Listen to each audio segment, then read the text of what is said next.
mai sẽ đánh nhau em càng đêm buồn sầu đời một cơn đôi ta chẳng tan vỡ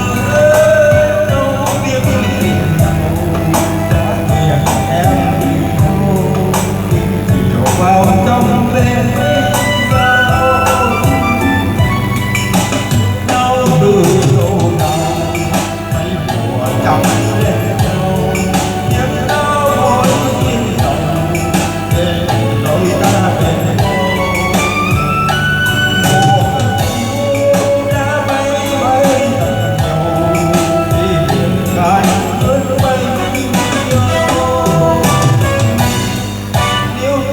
rồi ta trở ra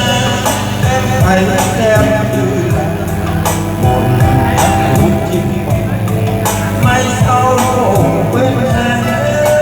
đôi hứa quần thời có hẹn không trong em về theo trời mưa không.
Rồi ta trở ra em phải